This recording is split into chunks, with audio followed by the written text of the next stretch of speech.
Bonjour et bienvenue à cet épisode spécial de D12 Échanges. Je suis Phil et cette semaine, j'ai la chance de m'entretenir avec mes invités sur un sujet complètement jeu de rôle. J'ai nommé le vrai ARP. Le vrai ARP, c'est en fait une abréviation du terme vrai roleplay qui signifie en français jeu de rôle véritable. C'est une intention, un angle de jeu, voire même peut-être un mode de vie. C'est ce qu'on va tenter de démystifier ce soir avec mes panélistes que je vous présente à l'instant en débutant avec Bichel Mergeron. Bonsoir. C'est Bichel, oui. Oui, Bichel, toi, tu es un amateur de vrai roleplay, un professionnel? Je suis un grand fervent du vrai roleplay toute ma vie, tout au long de cependant, jusqu'à ce que jadis. Puis depuis ce temps-là, ça a toujours été du vrai roleplay. C'est la seule façon que j'envisage le jeu de rôle, c'est par sa véritable expression. Bon, ben parfait. Bonsoir, Bichel. Très heureux d'être là en passant un beau programme, Phil. J'ai adoré vos entrevues. Ben, merci beaucoup. Merci, ça fait plaisir, Bichel. J'y vais ensuite de Jean-Marie Leboeuf. Bonsoir, Jean-Marie.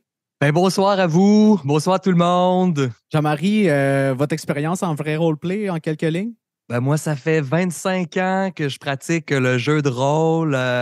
Je dois dire que le RP, c'est une forme d'art réel et qu'il faut lui donner ses lettres de noblesse. Oui, ben oui, définitivement. Je poursuis autour de la table avec M. Pajot. Bonsoir, M. Pajot. Ouais, salut gros, je suis bien content d'être là. Ouais, on va parler de vrai roleplay ce soir.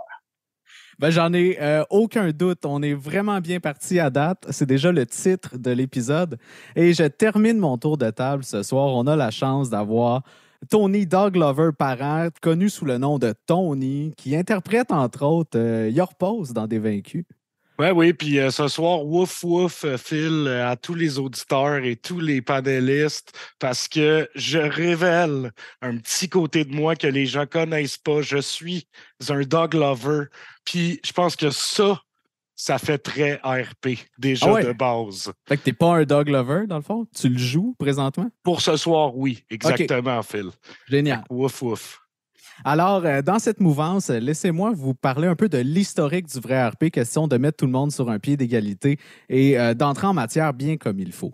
Donc, le vrai RP, c'est un concept inventé en Allemagne au début des années 80, suivant la sortie de la première édition d'Advanced Dungeons and Dragons. C'est donc sous le nom de Wahres Rollenspiel que le jeune Friedrich Schmidt a mis la table pour ce qui allait devenir le mouvement vrai ARP. Basé sur des principes d'interprétation immersive, les joueurs à sa table devaient incarner leur personnage sans répit dès lors qu'ils passaient le cadre de la porte de la salle de jeu. Mais désirant toujours plus de réalisme, Friedrich poussa le concept à l'extrême et commença à imposer des lésions physiques aux joueurs lorsqu'ils prenaient du dommage à sa table. Ce qui devait arriver arriva et Friedrich fut arrêté par les forces de l'ordre allemandes au début des années 90, on s'en rappelle, alors qu'un magicien est malencontreusement décédé à sa table. Donc, c'est sûr que le vrai RP, depuis ce temps-là, a eu une très mauvaise presse durant les années suivantes. Mais on voit dernièrement comme une résurgence du vrai RP sous une nouvelle forme, un peu plus ludique, mais tout aussi sérieuse. Et c'est de cette nouvelle vague-là qu'on va discuter ce soir avec mes panélistes. Et je vous lancerai sur une première question. Qu'est-ce qui est vrai dans le vrai ARP? Est-ce que c'est la personnification qui est très sentie ou c'est les propos qui doivent être réalistes et conformes à l'univers dans lequel on joue? C'est une très bonne première question. Je pense que ça rouvre bien le débat. C'est important de cerner c'est quoi les enjeux, de savoir de quoi qu'il en retourne. C'est quand on parle de ça ou qu'on parle d'omelette, c'est la même chose. Pourquoi est-ce qu'on fait du jeu de rôle? Avant même que ce soit du vrai RP, c'est pour l'émotion. Pour l'émotion qu'on va vivre, qu'on va faire vivre. Si tu n'es pas basé dans le monde dans lequel tu vis avec ton personnage, tu ne trouveras pas l'émotion. Tu vas toujours chauffer dessus, tu vas cabotiner. C'est pour ça que les joueurs, il faut qu'ils s'investissent. Quand on commence la période, on sait qu'on a 20 minutes, qu'on joue 20 minutes. Après ça, on prend une petite pause. Moi, c'est toujours comme ça que j'ai joué mes parties. Moi, c'est que tu joues 1, 2, 3, 4 heures, c'est 20 minutes. Et aussi, tu sais, pour rajouter un peu à ça, il y a du travail qui se fait avant aussi. Tu sais, on parle de vrai airplay quand le spot est sur toi, mais non. Le vrai airplay, là, c'est comme journalier là, dans ma vie de tous les jours. Moi, tu vis le vrai RP au quotidien. Là. Pour être prêt à toute éventualité puis à toute situation qui nécessiterait du vrai airplay. Tu sais. Fait que dans ta version, toi, il n'y a pas de pause, là, contrairement à la version de Bichel. Là, Je vais parler d'un lifestyle. Tu sais, c'est comme s'occuper d'un chien 24 heures sur 7, là, ultimement. Tu sais, c'est. 24 heures sur 7. Faut que je reconnaisse à Tony qu'il y a plusieurs écoles. Puis, tu sais, je pense que Tony, tu reconnaîtras, tu fais partie de l'école de la méthode roleplay. Oui. C'est comme le méthode acting, tu restes en personnage tout le temps. Il y a des gens qui aiment ça, le LARP. Je ne sais pas si tu connaissais le live action role-playing. Pour traduire de l'anglais, c'est du jeu de rôle en vraie vie. Oui. Et ça, c'est les gens qui vont passer une fin de semaine, par exemple, dans ce qu'on appelle communément une grandeur nature. Grandeur nature, exactement, qui est un très bon exemple. Mais c'est pas nécessairement dehors, ça peut être à l'intérieur qu'on fait ça, mais ça, c'est vraiment des longues périodes et ça se prête vraiment à la méthode. La méthode roleplay. Exact. Moi, gros, je vais faire du pouce sur le train qui passe, si vous permettez. Moi, c'est sûr que, tu sais, le roleplay, c'est dans le dire, tu sais. Ah oui, OK. Moi, je joue pas un personnage, mais c'est sûr que peut-être que, gros, je vais utiliser du roleplay, comme on dit, là, pour me rendre au bout. Fait que c'est sûr que moi, le gros, je pense que le roleplay, tu sais, c'est tout le temps, mais pas vraiment. OK. Ah ben, ça a le mérite d'être clair, Pajot. Je vois que le roleplay est vraiment là pour étoffer la vérité dans ta réalité. Tu sais. Non, mais c'est vrai ce qu'il dit. Le roleplay, c'est partout. C'est toutes les émotions, sauf une. Sauf une émotion qui n'a pas rapport. Le monde mélange tout le temps le roleplay puis l'humour. Non, t'as raison. Je vais le L'humour, dire. c'est pas du roleplay. Non, Ouais. non, non, non, hey, non. Moi, quand je vais voir un show de chant classique, je m'attends à voir du chant classique, pas une joke entre deux tunes. C'est la même chose. C'est sûr que si on élève le roleplay au niveau du chant classique, il n'y a pas de place pour l'humour dans cette histoire-là. Il faut donc être complètement sérieux quand on fait du vrai RP. Mais on n'a pas besoin de l'élever jusque-là. Il est à côté de toutes les formes d'art à égalité. Je dis pas le contraire. Moi, je suis entièrement d'accord avec ça. Mais est-ce que c'est vraiment interdit, l'humour? Si on a un personnage qui est ça vient de me humoriste, striker mettons, déjà. dans une game. Juste que tu parles de ça, parce que moi, tous mes personnages, il n'y en a pas un qui est dramatique, qui est intense. Il n'y en a pas un. J'en ai environ 10, moi, des personnages. C'est basé sur l'humour. Là, on diverge vraiment de point de vue parce que pour moi, c'est interdit.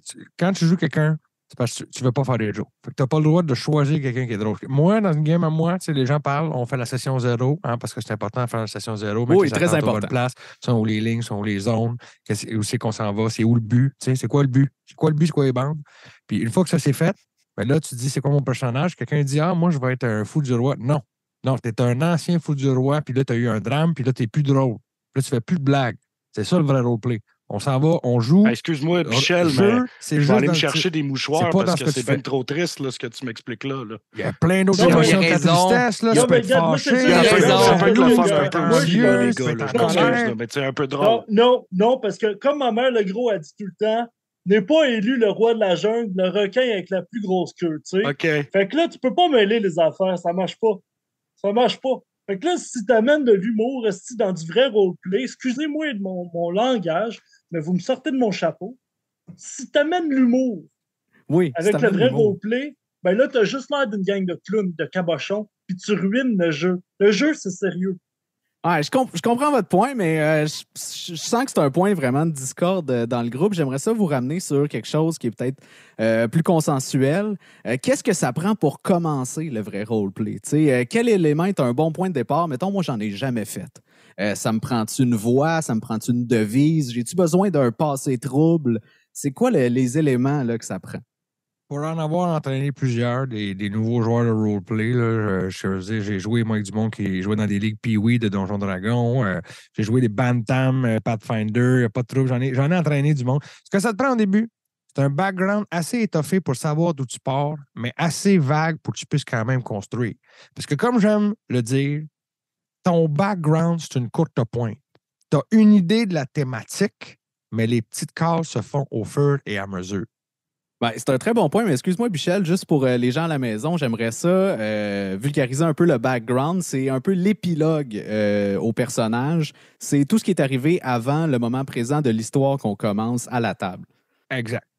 Puis pour reprendre, c'est un des jeux très populaires présentement, c'est Donjons Dragons, la 5e édition. Ben oui. Dans ce jeu-là, il y a des guides quand même qui donnent. C'est des traits, des idéaux.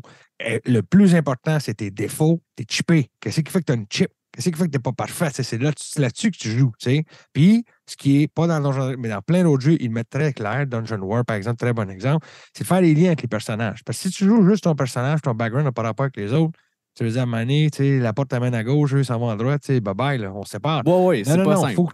Idéalement, tu mets des liens avec au moins quelqu'un d'autre dans le groupe, que ça se tienne. Tu sais, histoire que ça fasse comme une cohésion. Ben oui, et ça marche bien mieux avec une cohésion, tu sais, mais... Je pense pas qu'on parle de la même affaire. Moi, je parle vraiment d'une cohésion.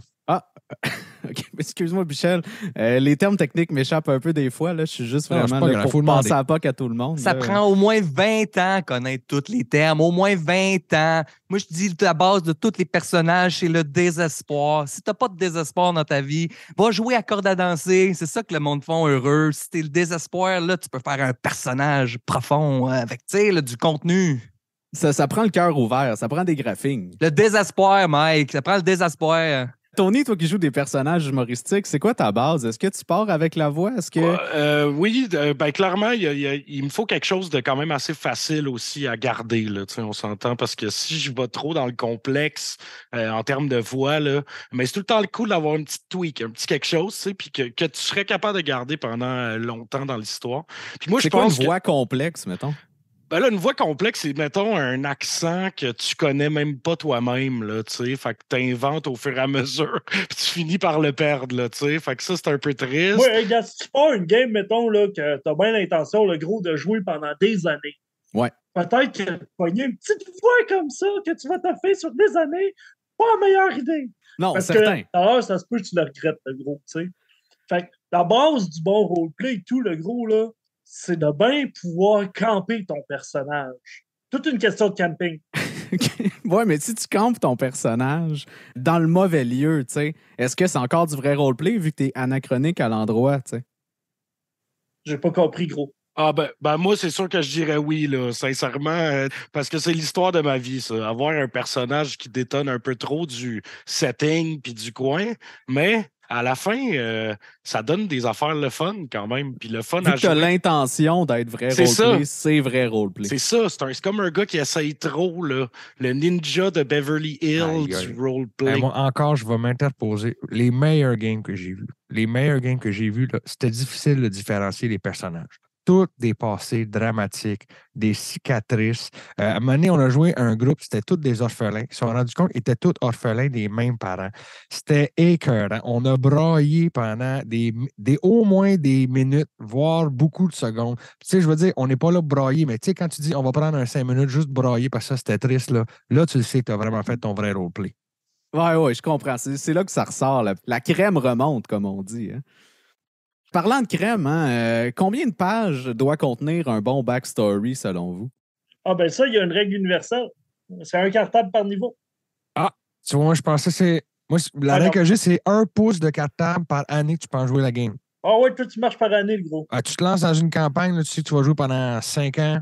Un binder de 3 pouces, un de 2 pouces, 2 de 2,5. Ça dépend comment tu veux diviser ça. À défaut, la gang d'être la bête noire encore, moi, on parle d'une demi-page là, par 2-3 niveaux là, en termes de backstory. Puis vous voyez, ça me fait bien quand même. Là. Fait que je trouve que vos affaires de cartable, ça n'a comme pas de bon sens. Là, à un moment donné. Vous allez décourager les plus jeunes à vouloir faire du vrai roleplay. Non, mais là, t'as le maître du jeu qui passe 25 ans à déterminer le monde dans lequel tu vas vivre. Là, lui, il a pris 25 ans pour déterminer que le gars au coin de la rue s'appelait Peter, puis qu'il avait dans son vaisselier, il y a 2 assiettes à voler en argent, puis toi, tu arrives avec une demi-paille. Tu sais comment manquer de respect. Là, un manque de respect. Ben voyons donc, j'adore la game. J'ai le cœur sur la game. Moi, quand je suis DM, là, je sais le nom du gars que vous allez rencontrer qui travaille dans la cuisine du restaurant que vous pouvez peut-être aller parce que c'est le 3e sur la rue dans 2 ans qu'on va être rendu là dans 3 niveaux. Fait que, écoute, c'est là que ça devient c'est important un peu... de se préparer. Si tu le sais pas, qu'est-ce que tu vas faire? Tu vas inventer, puis c'est là que tu glisses, puis tu fais des erreurs, puis tu inventes des noms que tu regrettes, puis tu prends des voix, tu fais « Ah, si je pognais avec ça. » Ben oui. C'est important. Ben oui. Fait que c'est toute une question de préparation, le backstory, dans le fond. Ben oui, oui, parce que le jeu des donjons puis des dragons, là. Oui. Regarde, va te le dire, moi, pas le jeu qui est le fun. Le jeu est assez plat. Sauf que si tu y en donnes, plus elle va t'en donner, puis c'est là, gros, que ça devient le fun. Puis là, si t'amènes une coupe de chum là-dedans, t'es qui là, un équerre, hey, gars, là, ça y va. Fait que C'est ça, c'est une question de feeder le jeu. Il faut que tu feeds la machine, gros. Tu le nourris à coup de backstory. Là. À coup de backstory, de voix bizarres, d'accent, de cicatrices, comme dit l'autre. Puis ouais, c'est là que t'en tires du bénéfice. Là, on a statué sur la taille du cartable versus le nombre d'années ou le nombre de niveaux là, selon l'échelle qu'on utilise. Mais est-ce que la mise en page ou la police d'écriture est importante? Moi, c'est des barbeaux, c'est le moins illisible possible. C'est ça mes notes. C'est ça mon Moi, je suis background. toujours en Times New Roman. Ça me rappelle qu'il faut que ça ait l'air d'un roman. Moi, j'ai beau le mot dire, s'il reste du blanc sur la page, parce que tu as gaspillé ton temps. Fait que tu remplis, puis idéalement, il faut que tu te laisses la place pour créer quand même entre les sessions, faire des retours, penser à des liens que tu peux faire. C'est pour ça qu'il y a des marges. Okay? Tu te laisses un bon pouce de chaque bord là, pour rajouter des griffons, faire des lignes, faire des cercles. Mais idéalement, là, tu rentres ça, là, calibri 8 de haut en bas. À 8, là, tu peux faire qu'au lieu d'être simple interligne, c'est demi-interligne, là, tu colles ça. Là. Ouais, ben c'est dense un peu après pour se relire. Là. Ben, c'est pour ça que j'ai une loupe. Sac à bout de papier, moi, vous avouez, les gros, là, je suis bien déçu de vos réponses. Parce que moi, tout est fait à main. Parce que savez-vous quoi, dans l'époque où moi je joue, ben, caliboire, il n'y en avait pas de Times, puis de Calibri, puis de 8, puis d'Interlink. Moi, quand je crée mon binder, là, le gros, là, ce que je fais, c'est que je fais mon papier. Puis une fois que mon papier est fait, là, j'écris mon backstory. Il n'y a pas d'histoire de passer par des matchs. Voyons donc. Hey, ça vient compliqué quand même, là, vos backstories, les gars. Là. Je vais Ouais, être c'est un bien projet. secret, C'est un les projet. papiers. En tout cas, Gros, ça fait 18 ans que je prépare ma première campagne, puis je prévois que la session 0, gros, peut-être dans 5-6 ans encore. T'es encore en train de tisser ton papier. Ouais, Ah, ben OK. C'est une belle épreuve, cependant. Je la conseille à nos auditeurs. c'est le séchage qui est long. Parlant d'auditeurs, j'aimerais ça enchaîner peut-être avec une question qui nous est parvenue là, dans notre boîte de courriel. C'est une question de Maxime Dion qui nous dit « Salut la gang! Premièrement, félicitations pour votre beau programme. » Ben, merci Maxime. Salut, Max. J'ai récemment commencé le vrai ARP. Dans une de mes parties, je suis tout seul à triper sur le concept. Pouvez-vous me donner des trucs pour convaincre mes amis d'embarquer dans le mouvement vrai ARP? Écoute, c'est sûr qu'il y a bien des endroits dans la vie où ils disent qu'il ne faut pas être trop têteux, mais là, c'est vraiment un cas où il faut parler à son DM. Il faut lui dire, regarde, je me force, je fais du vrai RP. Ça t'aide, c'est sûr, parce que le vrai RP, c'est un cadeau au DM que tu fais aussi. Fait que dans ce cas-là, demande d'inspiration, demande des bonus, plus de loot, un niveau avant les autres. Il faut que tu trouves les moyens de créer des leviers pour que les autres joueurs ils disent que ça vaut à peine d'embarquer, puis ils embarquent. Parce qu'une fois que tu te laisses prendre, là, c'est comme quand tu rentres ton doigt dans une machine à saucisses. Là, hein? Tu n'arrêteras pas là, tant que tu n'es pas tout boudiné. C'est ça le vrai RP. C'est laisse-toi boudiner. ouais, puis je pense que de rajouter que montrer au monde qu'on a du fun à le faire. Sourire, être souriant, Ouais. dire oui à tout, embarquer dans un quest, être le premier en avant, peut-être perdre des personnages à cause de ça, mais c'est pas grave, tu fais avec le sourire, puis c'est ça un peu le vrai Le RP. sourire, je suis pas trop sûr, moi, le sourire. Moi, tu me dis, on se part une game de donjon, c'est quel mes amis qui sourit le moins? Hein? S'il y en a un que j'ai déjà vu faire une joke, Il fait pas la cote. Ah, Ça crée le doute. Ça crée le doute. Ouais, puis tu sais, tes chums, le gros Max, là, tu peux les acclimater un à un. T'es pas obligé, tout le monde, du jour au lendemain, que tout le monde fait du gros RP, là. Tu commences avec un, tu pognes une interaction avec, tu dis, hey, le gros, moi, je fais mon bonhomme, toi, tu pourrais parler à la troisième personne. Tu sais, au moins, genre, comme, ton chum, il commence à parler à la troisième personne, mais il va bien vite se rendre compte que c'est poche parler à la troisième personne. Boum! C'est là que tu l'accroches. Là, vous êtes deux dans ta gang à faire du RP. Qu'est-ce qui arrive, tu penses? c'est l'effet de C'est masse. comme un avalanche, Ouais. ça monte les marches. Bien dit, c'est l'effet de masse. Puis moi, tu sais, j'ai déjà invité des gens, des joueurs sur mes tables à venir prendre un café avec moi, tu sais. Puis je leur posais des questions sur leur personnage. On dégayait un peu, on voulait savoir plus, tu sais. Je prenais le temps de prendre le temps, là. Ben, c'est une excellente façon de s'acclimater avec les gens à sa table, effectivement, de jaser entre les games. J'espère, Maxime, que ça t'a aidé dans ton processus et que tu sauras convaincre les gens à ta table. Mais revenons à nos questions, la gang. Donc, vous savez tous, évidemment, que le vrai RP est diamétralement opposé au Meta Bacon. Oh oui. Hein, le Meta Bacon qui... Un fléau. Ben, qui consiste, en fait, là, brièvement, à intégrer des connaissances qu'on a en tant que personne pour favoriser les actions de notre personnage. Disons, par exemple, là, que j'ai discuté avec mon DM, il m'a dit dans la confidence qu'il avait fini de peinturer ses figurines de trolls. Moi, au début de la prochaine game, je me lance au shop, j'achète des flèches de feu, Meta Bacon. Vous voyez le concept, là, j'avais trop d'informations en tant qu'individu et je l'ai appliqué dans ma partie. Mais ma question là-dessus, c'est est-ce que vous le permettez à votre table? Est-ce qu'il existe du bon Meta Bacon? C'est comme ça que mon premier joueur est mort. Tentative de Meta Bacon, bam, ton personnage est mort. Il est mort comment? Ben, on s'en fout, Philippe. Parce que rendu là, non seulement il est mort, il cesse d'exister. Et le joueur aussi. Et il quitte ma maison. Et je ne le revois plus. Avec mes joueurs, on appelle ça frappé par le destin. Oui. Tu mets ta bacon, la vie s'arrange pour t'envoyer un message. Vous connaissez le podcast des vainqueurs? Ah ben oui. Il y a 2 méchants clowns là-dedans. Hein? Le DM fait un estifi de bon job, une belle histoire des personnages. Les 2 dudes débarquent avec leur sauce. Hey, y a-tu de quoi de plus démotivant dans une histoire? 2 sauciers quand t'as une belle quête épique. Moi, les affaires de même, ça me fâche bien gros. Ouais, moi, je les trouve attachants, là, les sauciers. Ouais, moi, gros, du monde qui se trouve drôle, moi, je trouve pas ça drôle. Non, mais tu sais, il y a un contexte, il y a un moment pour ça. Ça n'a pas de crime de bon sens. C'est une insulte. Les moments où tu peux insulte, rire dans la vraiment. vie, c'est que tu vas voir un show d'humour, là, puis là, tu sors, là, puis là, tu te dis, hey, ça, c'était drôle comme joke. Puis là, tu ris. Une fois que tu es sorti de la salle, qu'il n'y a personne qui peut te voir, là, tu ris, genre en retournant vers ton char. C'est ça, les occasions pour rire. Puis moi, juste pour revenir un peu sur la question du Meta Bacon, là, pour empêcher mes joueurs de faire du Meta Bacon, bien, ça bien clair à la session 0. Vous avez toute votre backstory, vous avez tous vos liens et tout. Mais à part ce que vous savez, ces autres joueurs connaissaient en rien. Vous ne connaissez pas le nom des villes, vous ne connaissez pas le nom des monstres, vous n'avez jamais rien vu, vous étiez dans la lune. Ça, c'est la base. Puis comme ça fait que tous les monstres ne peuvent pas dire « Ah, j'ai entendu dire que non, c'est impossible parce que tu ne sais pas c'est quoi, tu n'écoutais pas. » Tu dormais en classe, puis c'est ça que c'est pas. Cette journée-là, tu n'écoutais pas.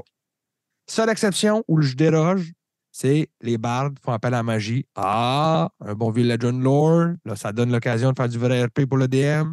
C'est donnant-donnant. Bon, mais disons que quelque part dans les pages de backstory, il y a une mention d'interaction avec ce monstre-là. Ces passages-là, parce que je lis tout, moi, avant de commencer la session, puis ça, c'est raturé. C'est comme le FBI. Tu passes du gros crayon noir, puis ça C'est de la existe script plus. édition. Exactement. Puis là, le Ok. personne, moi, comment qu'on marche? C'est session 0, on partage le backstory, je lis tout.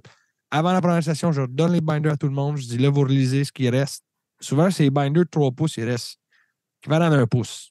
Parce que le monde, c'est facile de sortir. C'est pour ça que je dis, mettez-en en plus, il va vous en rester plus à la Ben fin. moi, les gros boys, je vais vous poser la question. Tu sais, le Meta Bacon pour plus de vrais RP, moi, j'y crois. C'est pas vrai qu'on est tous des Maurice Richard du roleplay, tu sais. Fait que moi, des fois, tant qu'à passer une demi-heure à tout le personnage, le gros qui se demande c'était quoi le nom de la jeune fille qu'on a vue au village 14 ans avant, ben, ça me dérange pas qu'on Meta Bacon un peu et qu'on coupe dans le beurre noisette qui est pas chaud. Ben, tu moi, sais. Ben moi, oui. moi, j'ai tendance à être d'accord là-dessus, là, Pajot, c'est clair. Là, tu sais. Moi, tu sais, je suis le premier à tourner les coins ronds, comme on dit. Puis, tu sais, Ah ouais, c'est ça. Le Meta Bacon, mais poursuivez-moi. C'est sais. juste. Ben, on va te poursuivre. Tu vas Non, voir. non, non, non, mais c'est une blague, là. Ah, OK. Continue, Pajot, excuse-moi. Non, mais c'est correct. Je suis Non, bien mais regarde, d'accord ce qui vient de avec se toi, passer, c'est exactement pour ça qu'il ne faut pas mettre d'humour. Parce que l'humour, ça mène à de la confusion. Puis là, la confusion, tu perds Il n'y a l'histoire. rien de drôle Là, quand ici, tu perds l'histoire, Michel, là, là. Voyons donc. c'est comme quand tu arrives à un match de hockey, puis là, tout le monde cherche la puck. Puis là, tu le sais qu'il y a eu un shot, là, puis c'est seulement le goaler qui l'a dans ses pads, mais tu le sais pas, puis là, tu perds du temps. Ouais, Puis là, ben, pendant ce temps-là, la gardienne, ça coûte cher. Tu continues, t'es sur la clock, t'es sur le Ah meter. ouais, mais gros, c'est là que tu veux le Meta Bacon puis que tu veux que le ref il dise hey les gars, la POC est ici, on reprend ça Il y ailleurs. a juste l'arbitre qui peut faire ça. C'est pas au joueur de dire non, non, regarde, là, un autre puck ou on continue puis on joue pas de puck. Là. Tu en tout comprends? cas, C'est ça que je veux dire. c'est ça, Michel. Ça doit être pour ça que tu m'as jamais invité à une de tes parties, hein? Ben, t'es Ouais, pas parce assez que c'est ça, sérieux. des fois, pour non, ça. mais des fois. T'es pas assez sérieux, Ben, voyons c'est donc. ça, ouais. Là, je viens de T'es en train comprendre. de faire une game, ça fait 35 ans qu'elle roule. OK, c'est la guerre de l'association américaine. On est rendu à la 2e année de la guerre. Ça va bien, là. Toutes nos affaires vont super bien. Je suis rendu général des Nordiques. Tout est sur l'huile des roulettes, OK? On ne viendra pas rentrer quelqu'un qui va risquer de nous faire une joke, nous dire quoi la différence entre un sudiste et un poteau. Regarde, on ne veut pas le savoir. On veut pas le savoir, on veut Non, continuer c'est notre game. C'est beau, Michel. Excuse-moi, je m'endormais. Je vais en rajouter un petit peu d'huile sur le feu en demandant si vous êtes pour ou contre les pénalités en cas de manquement au principe du vrai RP. Ben oui! Ben oui, Ben ben oui! Moi, je suis déjà allé voir ça, un spectacle d'improvisation. Ouais. Il y a un arbitre là-dedans. Ben oui. C'est une esti de bonne idée, ça, je vais te dire. Une maudite bonne idée, parce qu'il en faudrait un pour veiller à faire respecter le roleplay. Il y aura C'est un simple de arbitre même. à la table Ben oui. du jeu de rôle. Ben oui. Ouais, gros, si tu déroges de ton roleplay, tout le monde garoche une claque. Je l'ai déjà vu ça une fois en Suisse en 87. Un arbitre pendant une game. On était 2 joueurs. Le DM, 2 joueurs et un arbitre. C'était parfait. On a pleuré. En tout cas, moi, je trouve, les gars, que vous êtes en train de virer complètement crackpot, là, présentement. Là. Vous me parlez d'arbitre sur une table. Là. Moi, le jour qu'il va y avoir un arbitre sur une table, ben, ma carrière de roleplay, elle va être finie. Je vous le dis Tony, tout tu de suite. penserais pas que ça viendrait resserrer un peu la game de dévaincus s'il y avait un arbitre? Peut-être la game de dévaincu. Je dirais pas non, mais il faudrait voir le contrat. Là. Ça, C'est clair. comme la police, tu sais. Si tout le monde respectait les règles, il n'aurait pas besoin de police. C'est la même affaire qu'un arbitre. Si tout le monde respectait le roleplay, le vrai roleplay, on n'aurait pas besoin des arbitres. Mais là, il y a des manquements. Ben, tu Mais sais. c'est quoi le genre de pénalité que vous avez en tête? Moi, j'ai jamais vu ça, gros, aller des pénalités pour du roleplay. Moi, Jamais. quand mes joueurs sont rendus assez haut niveau, qu'il y a des choses à punir, là, on sévit. Tu sais, ça fait comme 10 ans à peu près là, que tu roules, tu es rendu niveau 10. Puis là, lâche un petit joke, petit jeu de mots, calembour. Même si tu n'as pas fait attention, ton épée +2, +1. Puis il n'y a plus de la gueule. Tu sais, c'est des affaires de même juste pour t'enlever le goût d'en faire des jokes. Tu trouvais ça drôle, là, ton épée plus de la gueule, moins 2 de charisme. C'est moins drôle. C'est ça qui arrive. Oui. Ça fait roule de neige, comme on dit. J'aimerais continuer avec une deuxième question du public, si ça ne vous dérange pas. C'est Julie Bernier qui nous a écrit, qui nous dit bonjour à tous. Tout d'abord, félicitations pour votre beau programme. Ben, merci Julie, c'est gentil. Merci Julie. Je joue une demi-orc warrior et je n'aime pas les nains. J'ai même consacré 2 chapitres de mon backstory à ce sujet, mais mon DM s'entête à nous faire une quête où nous devons les aider.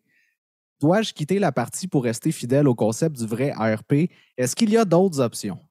Bon, vous allez avoir de quoi dire là-dessus, hein, les boys, j'imagine. Allez-y, partez. Moi, je pense, la grosse, que ton general manager, là, il te donne un beau diamant à polir de roleplay. Fait que là, le vrai roleplay, c'est pas toujours du plaisir. Des fois, c'est de l'ouvrage. Il faut que tu travailles d'un coin. Puis la grosse, écoute, quitte pas, faut pas quitter. Je vois ça du même œil que Pajot, moi. Le DM, là, ce qu'il t'a fait, c'est que t'as ouvert une belle porte sur le roleplay. T'as eu les nains, faut que tu travailles avec. T'es divisé, t'es déchiré entre ton sens du devoir, tes vraies aspirations.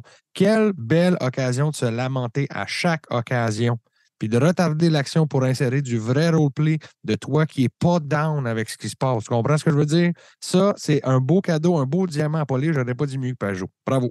Jean-Marie, ton opinion là-dessus, est-ce qu'elle devrait quitter la table? Est-ce que tu conseillerais à Julie de juste finir la game? Non. Dans cette équipe-là, il y a plusieurs joueurs. Il y a des joueurs qui vont s'en charger d'aider les nains.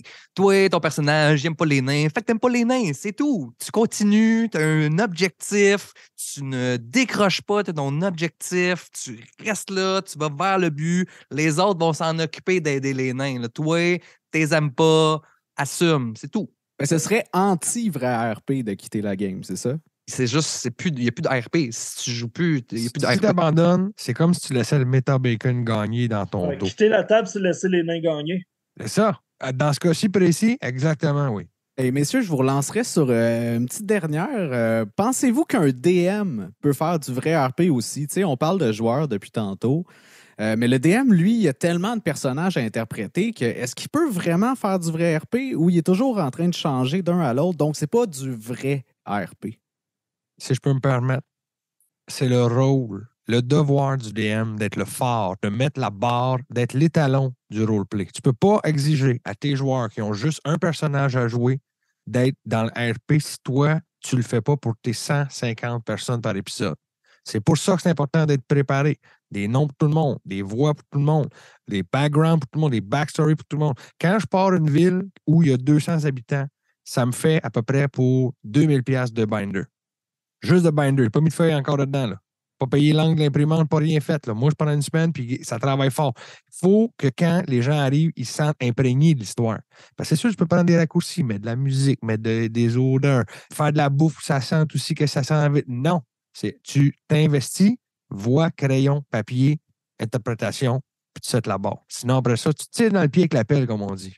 Pour être d'accord une seule fois à soir avec Michel Bergeron, moi aussi, c'est nécessaire que mon DM soit à la fine pointe de skill roleplay pour moi. Parce que moi, je ne mets pas tant d'énergie dedans, donc j'ai besoin d'un DM qui travaille des heures, qui se fait des binders, qui a des bonnes voix, etc., pour compenser le fait que moi, c'est moins ça. Mais t'es vrai roleplay quand même. Ben là. oui, mais toujours, toujours. Tu sais, moi, l'affaire, c'est que ça se fait naturellement. Moi, j'ai pas besoin de livres, j'ai pas besoin de. Ça se fait comme ça. Tu sais. Mes personnages sortent, on tombe tout de suite dans le roleplay. Tu sais, puis j'ai pas besoin de vous convaincre là-dessus, là, les boys. Là. c'est clair, ça se Moi, je voit, vais ça dire, s'entend. note personnelle, moi, je trouve que Your Pose, pas tout à fait du vrai roleplay. Ah! L'affaire de la sauce, moi aussi, j'ai décroché un peu. Par contre, Richie, ça, vrai roleplay. En même temps, est-ce que c'est du vrai roleplay parce que tu étais investi ou parce qu'il est mort trop tôt? Ça n'a pas On le duré saura jamais. longtemps. C'est On le saura ça. jamais. Mais c'était du vrai roleplay, ça, dans mon livre à moi. Ben, c'est une belle note quand même. J'aimerais ça entendre nos deux autres panélistes. Là. Est-ce qu'un DM peut faire du vrai roleplay? Est-ce que c'est possible? Ça n'a pas rapport. Ce DM, c'est pas pour Dominique et Martin. Hein? C'est pas une joke, cette affaire-là. DM, c'est pour Dungeon Master. Et ce donjon, ça prend la forme d'un monde complet. Un monde, même si l'humanité se termine, je crois que le donjon que ce DM a inventé pour être assez grand pour abriter tous les humains de cette terre et on pourrait repeupler toute l'humanité dans son donjon. Okay? Via le vrai C'est du roleplay. sérieux. Il n'y a pas de place à faire des blagues. Donc, ça prend un DM. Ça prend un roleplay. vrai DM qui est expérimenté, qui place la table, la fourchette à gauche, la cuillère à droite, avec le couteau, tout à sa place. Merci pour l'analogie de la vaisselle. Et Pajot, j'aimerais ça t'entendre là-dessus. Tu sais, depuis que le monde est monde, là, le monde va. Mais là, comme ça va, le temps se crosse, puis il va y avoir un orage de plate tout à l'heure. Ceci étant dit, gros, si ton DM il fait pas du vrai roleplay, gars, ça court les rues du DM, change. Il y en a partout. Ils sont tous sur Internet à chercher des games 3-4 jours semaine. Le jeudi à midi, là, gars. C'est vrai? Change ton horaire, pogne-toi un autre DM. Ah, il y a beaucoup de monde qui cherche présentement, Pajot. L'option est là pour les gens qui veulent jouer, que ce soit avec le vrai roleplay ou dans une marge un peu là, edgy, là, sans roleplay, puis en parlant toujours de stats. Je pense qu'on a essayé de démystifier le mieux qu'on pouvait cette question-là ce soir. J'aimerais remercier mes panélistes, Bichel Mergeron, Jean-Marie, Tony, qui était là des Vainqueurs des Vaincus. Excellent podcast, soit dit en passant. Merci, allez regarder ça. Pajot, qui était Ouais, avec gros, nous c'est aussi. tête, des vainqueurs, des vaincus, là. Ouais, gros produit. Ah, merci. Gros produit. Merci, Pajot. Mais pas toi et les autres. OK. Et voilà, je suis Phil et je vous dis à la prochaine pour un autre épisode spécial de D12 Échanges.